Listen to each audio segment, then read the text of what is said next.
Shalom semuanya. Ya, kita lanjut dari sebelumnya. Lanjut pasal Matius pasal ke-7. Matius pasal 7 ayat ke-7 kita baca. Mintalah, maka akan diberikan kepadamu. Carilah, maka kamu akan mendapat. Ketoklah, maka pintu akan dibukakan bagimu. Karena setiap orang yang meminta, menerima, dan setiap orang yang mencari, mendapat, dan setiap orang yang mengetuk, baginya pintu dibukakan. Kata Tuhan di sini, mintalah, maka akan diberikan kepadamu. Di Matius pasal 5 yang dulu kita belajar tentang berkat dan kebahagiaan. Di situ bagaimana kita terima sumber berkat Yesus dapat di dalam hati kita. Pada saat Yesus Kristus yang menjadi sumber berkat masuk ke dalam hati kita, mulai saat itu kehidupan kita akan memulai kehidupan yang terbaru oleh Yesus Kristus. Nah, lalu setelah itu kata Tuhan, mintalah akan diberikan kepadamu. Jadi di dalam kehidupan rohani sehari-hari kita, banyak kali kita meminta kepada Tuhan karena akan ada kekurangan. Dulu saya menerima pengampunan dosa dan dapat dilahirkan kembali oleh Yesus Kristus. Kehidupanku menjadi satu dengan Yesus. Sebelumnya, walaupun saya berkata aku percaya Yesus, tetapi kehidupan Yesus dan kehidupanku sudah jauh berbeda. Saya hidup untuk diriku sendiri sepanjang hari, mungkin sedikit menyembah Tuhan, ibadah kepada Tuhan, dan semakin banyak hidup diri sendiri dan berdoa untuk Tuhan sedikit. Itulah cara hidup saya dulu. Awalnya kelihatannya saya ikut gereja, jadi saya orang yang percaya Tuhan. Tetapi kehidupanku adalah untuk aku diri sendiri, tetapi bukan untuk Yesus Kristus. Tetapi satu ketika Tuhan kasih lihat bentuk aku diri sendiri, semakin banyak saya melihat sendiri, semakin banyak saya mengenal diri sendiri, semakin banyak saya merasa diri sendiri. Saya dapat menemukan sendiri yang sudah jauh berbeda dari pikiran kepada diri sendiri.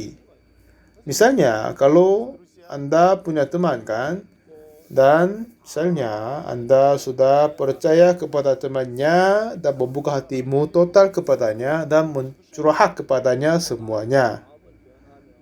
Tetapi satu ketika teman itu terbalik kepada kami, ya kan? Itu menyakiti hati kita. Seperti begitu, aku sendiri mengasihi kepada diriku sendiri. Tetapi setelah saya menemukan, saya tidak bisa mengasihi diri sendiri karena aku ini adalah orang yang jahat sekali. Jadi, setelah itu saya berpikir apa?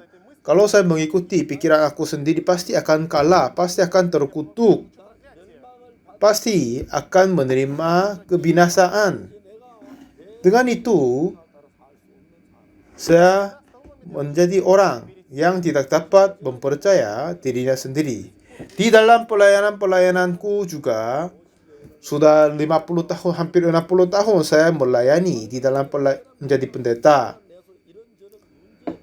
Di dalam pelayanan dan menemukan banyak permasalahan.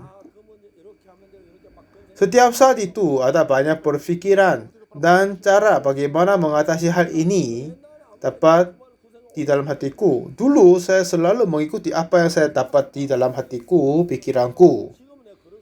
Tapi sekarang tidak bisa melakukan begitu karena apa yang saya menganggap dan mendapat dan firman Tuhan sudah berbeda hati Tuhan. Tetapi saya harus mempersatukan hati sama Tuhan, ya kan? Jadi saya tidak bisa mengikuti pikiran diriku sendiri. Jadi saya singkirkan pikiran aku terlebih dahulu, lalu tanya kepada Tuhan. Tuhan, saya tidak tahu hal-hal ini. Dengan hal ini bagaimana saya harus melakukan? Di dalam gereja kami ada seorang saudara berada di dalam permasalahan ini, ada saudara ini kena penyakit ini. penyakit dan permasalahan kami sedang mengalami. Ini pendapatku gini, tetapi aku tidak sama sekali mengikuti pikiran saya sendiri. Saya ingin sekali mengikuti firman-Mu dan hati-Mu. Jadi dengan itu menurunkan hati saya dan mencari kitab dan berusaha menemukan firman Tuhan dan hati Tuhan. Pada saat anakku menikah, ya, yang menarik adalah aku lahir tahun 1944, anakku lahir 1974 dan cucuku lahir tahun 2004. Jadi ketiga generasi pas ada perbedaan 30 tahun. Jadi ada 30 tahun perbedaan anakku sama saya. Setelah saya dapat anak, setelah dia sudah besar, sudah menjadi waktunya untuk menikah. Pada saat dia hampir waktunya untuk menikah, waktu itu IYF International Youth Fellowship baru dimulai. Jadi di gereja kami ada banyak saudari yang belum menikah yang baik sekali. Waktu itu saya berpikir bahwa ya saya mungkin mau mendapat seorang menantu perempuan. Banyak orang masih kurang tahu dengan kelihatannya.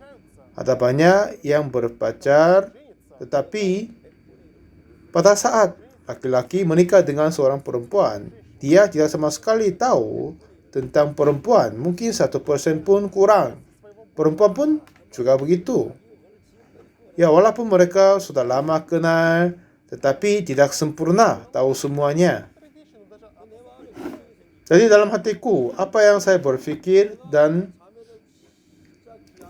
merasa khawatir adalah ada seseorang saudara yang saya menganggap berharga dan baik, tapi tiba-tiba saya menemukan hal-hal yang dibuat jahat oleh saudari itu. Kalau anakku menikah, tapi menantu itu ditemukan perbuatan kejahatan, aduh, apa yang saya melakukan? Jadi bagaimanapun saya berusaha mengetahui seseorang, tapi mungkin tidak sama sekali bisa mengetahui dengan sempurna, ya kan? Di saat itu saya berpikir bahwa kalau menantu ini menjadi orang yang baik atau tidak baik, tetapi perempuan ini dipilih oleh Tuhan, menantu yang dipilih oleh Tuhan, Tuhan mengizinkan itu tidak akan masalah kepadaku. Saya kira begitu. Jadi mulai saat itu saya berdoa bagi Tuhan bahwa Tuhan, saya ingin mencari menantu yang terbaik.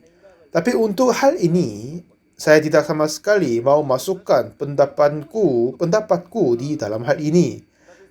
Kelihatannya baik, dilihat saya, kelihatannya baik, bijaksana dalam pandanganku. Walaupun begitu, ya saya tidak akan memilihnya. Tetapi saya akan menunggu siapa yang diutus oleh-Mu Tuhan. Jadi sejujurnya saya juga punya hati atau saudara ini atau yang lain akan menjadi menantuku, tapi saya membuang semua pikiran itu. Lalu saya tetap berdoa, lalu berkata kepada istri, sayang, saya berdoa untuk pernikahan anakku. Lalu saya dapat berpikir bahwa sedemikian. Jadi sayang juga, Anda juga tidak boleh memasukkan keinginanmu dalam hal ini. Dengan begitu saya jelaskan kepada istriku. Lalu istri pun setuju dengan ide saya. Katanya, ya aku akan mengikutimu, sayang. Lalu kami memutuskan akan melakukan begitu. Lalu panggil anakku, hai Yonggu, ya duduk di sini. Kamu ini sudah usianya sudah cukup untuk menikah. Kiranya saya di dalam IYF ini sudah ada banyak saudari yang kelihatannya baik. Kalau saya pilih, ya saya menganggap ini ya baik, yang lain juga baik. Ada beberapa yang saya menganggap baik. Tapi dalam pernikahan kamu ini, saya memutuskan, mari kita memilih seseorang yang ditunjukkan oleh Tuhan. Jangan kita masukkan pikiran aku sendiri sama ibumu dan kamu sendiri. Kamu setuju? Ya. Pikiranmu untuk pernikahan ini juga kamu harus tidak ikut campur. Tuhan akan pilih seorang perempuan yang terbaik kepadamu. Itulah akan menjadi berkat kepadamu. Jadi kami bertiga memutuskan begitu. Menantu saya waktu itu tinggal di Brazil. Pada saat saya memimpin seminar di Brazil, menantu itu menerjemahkan untuk saya. Selama 1 minggu mendekatinya dan dia bantu terjemahan dalam bahasa Portugal di Brazil. Tapi saya tidak sama sekali berpikir perempuan ini, saudara ini akan menjadi menantuku. Satu ketika, tiba-tiba gadis itu, saudari ini datang di kota Daejeon yang dulu saya melayani. Katanya, Pak Pendeta, halo, apa kabar? Ya, baik. Oh, kenapa kamu di sini? Katanya, Bapak Pendeta, misionari di Brazil, utus saya ke Korea untuk belajar iman. Oke, baik. Jadi saya suruh Pendeta Kim dan suruh dia perhatikan dia dan kasih tahu kehidupan rohani dan suruh dia tinggal bersama pendeta itu. Waktu sampai saat itu saya tidak sama sekali berpikir saudari ini akan menjadi menantuku. Satu ketika pendeta Kim Song Hun datang, katanya, Pak Pendeta, mungkin ini saatnya kita harus menikahkan anakmu Yonggu. Lalu dia berkata, di dalam rumahku ada yang saudari dari Brazil. Kira saya dia bagus untuk pernikahannya. Aku sendiri adalah pendeta, tetapi pendeta Kim Song-un juga hamba Tuhan. Kalau dia berpikir begitu, iya dia adalah hamba Tuhan juga. Saya akan mengikutinya. Jadi saya tidak sama sekali apa-apa. Aku akan mengikutinya karena ini diizinkan melalui hamba Tuhan. Jadi kami semua memutuskan seperti begitu. Tetapi anakku ini awalnya berkata dia tidak begitu suka menantunya, calon istrinya, karena dulu istrinya dia pemain berenang. Jadi berenang banyak sekali, bahunya besar sekali dia. Tetapi dengan tuntunan Tuhan mereka menikah dan hidup sampai sekarang dengan berbahagia. Semuanya pasti anugerah Tuhan.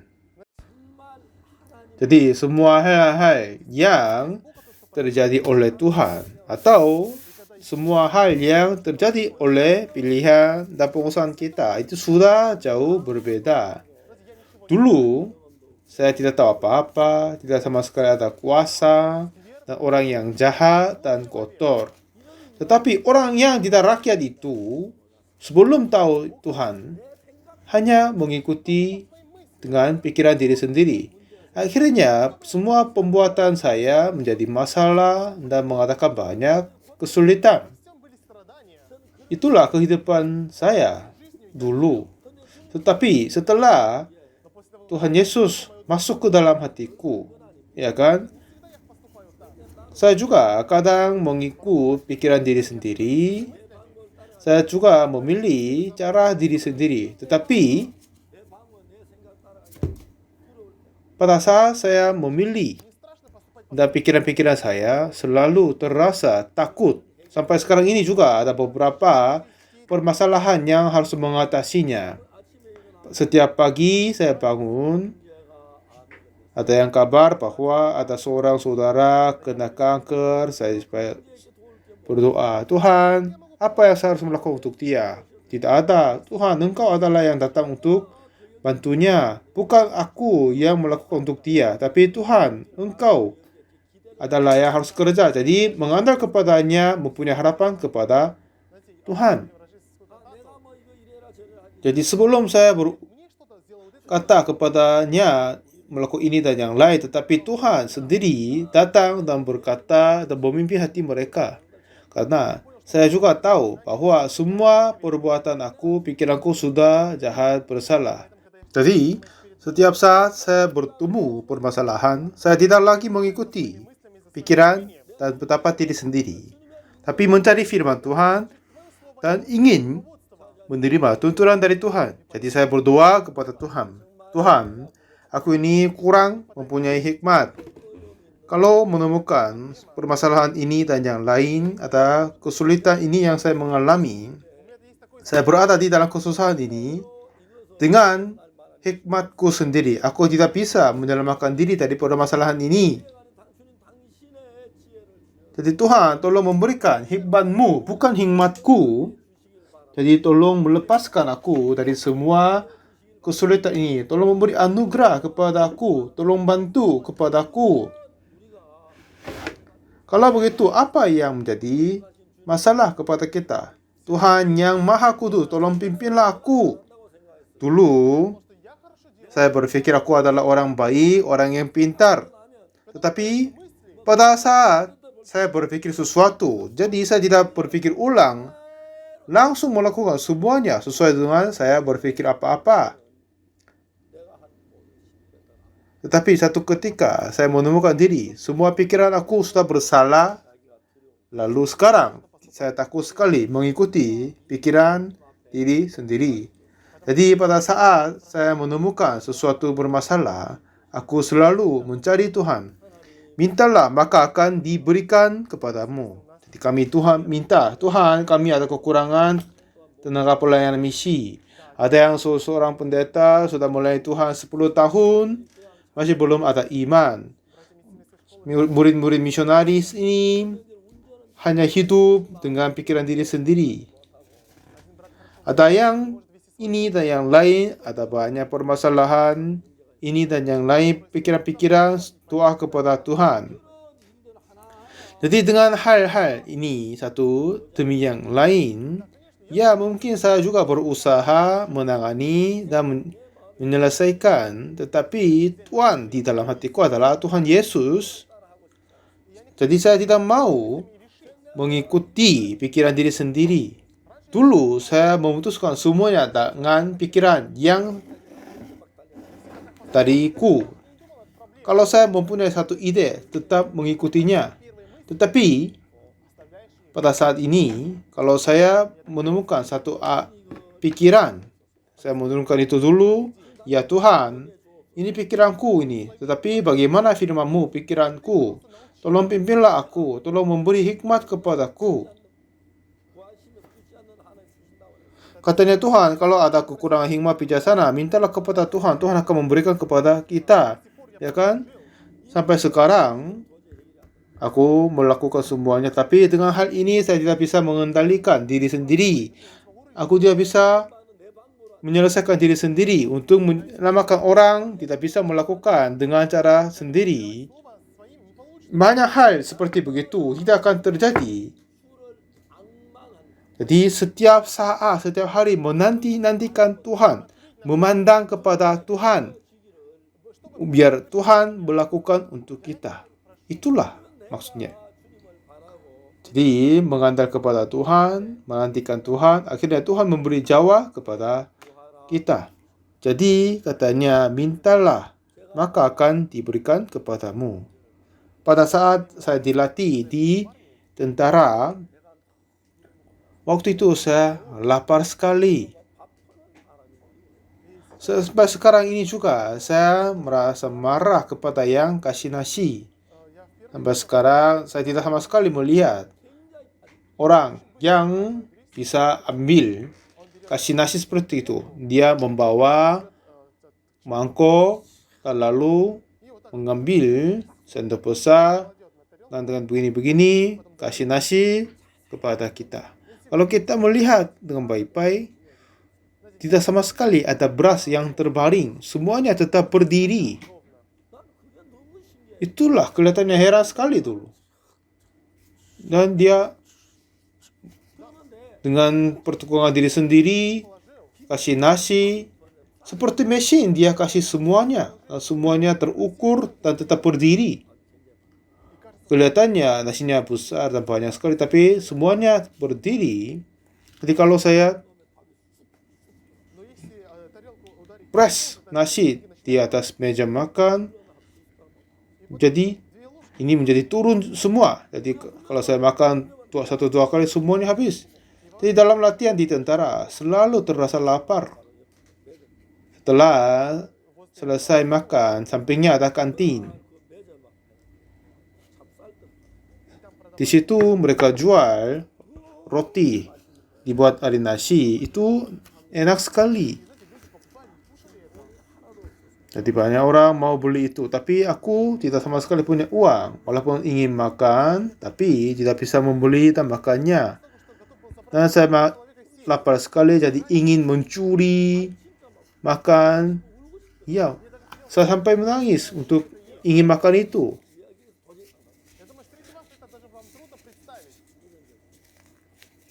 Jadi hanya bisa melihat bagaimana mereka makan. Hanya lihat dia saja. Pada saat waktunya latihan, saya pergi untuk dilatih. Itulah hari yang berawan-awan. Dan saya melihat di langit dan berkata, Tuhan, tolong kasih roti itu. Itulah hari yang menempak. Jadi semua tentara bersiap untuk menempak dan mereka menaik pistol kepada tujuannya, targetnya. 2 orang menjadi satu pasangan dan 1 orang menempak, yang lain mengambil kulit bulat itu. Lalu saya menempak. Bang, bang, saya tempak, saya lulus. Lalu ganti dengan yang lain. Ada ganti disuruh oleh officernya. Jadi teman di belakang berkata, ya, mari silak mulai menembak. Lalu dia harus menembak langsung, tapi teman ini tidak menembak. Ya, kamu buat apa? Tembak aja. Kenapa? Ada masalah apa? Kalau saya menembak, ya, tidak sama sekali lulus. Ya, walaupun begitu harus menembak. Apa gunanya menembak? Tidak akan masuk ke target. Kalau begitu, apa? Saya gantimu. Oh, dia mau kan? Bisa bantu saya? Oke, saya akan menembak untukmu. Jadi saya masuk di situ, menembak, dan dia pun lulus. Jadi kami merasa senang sekali. Dan semua yang lulus main-main di kamar, yang lain dilatih lagi. Tetapi kebetulan kakak tadinya adalah letnan. Biasanya kepada yang pelatih tidak ada kunjungan, tapi kakaknya officer tentara, jadi dia dapat kunjungan. Dan dia panggil dia di kantin. Dan dia sendiri datang. Dan kakaknya berkata, kenapa kamu datang sendiri? Tentara ini penting sekali punya teman. Kalau ada peperangan, kamu tidak punya teman, kamu akan mati. Tapi masalahnya, teman ini tidak sama sekali. Anak ini tidak sama sekali punya teman. Jadi dia bawa saya ke kantin. Saya salam dia dan katanya, kau mau makan apa? Oh, saya ingin makan roti itu. Jadi dia siapkan banyak roti untuk saya. Ya, suruh saya makan. Dan suruh kepada pegawai kantin, ya, kamu hitung, saya akan bayar. Jadi waktu itu saya berkata, ya Tuhan, kasih roti. Itulah kesaksianku yang tidak sama sekali akan lupa. Saya makan banyak sekali. Seperti begitu, pada saat kita meminta akan menerima. Pasti kita akan mengalami begitu. Apa yang Tuhan menyenangkan kepada kita adalah saat kita meminta, Tuhan akan memberikan. Itulah saatnya Tuhan merasa berbahagia. Ya, mintalah, maka akan diberikan kepadamu. Carilah, maka akan mendapat. Ketoklah, maka pintu akan dibukakan bagimu. Tuhan sungguh berjanji seperti begitu. Tapi masih ada banyak yang tidak percaya dan hidup diri sendiri. Kita percaya Tuhan. Mari kita percaya Tuhan. Percaya Tuhan dan menyangkal pikiran diri. Kalau gitu Tuhan akan kerja. Terima kasih banyak. Kita ketemu sesi berikutnya.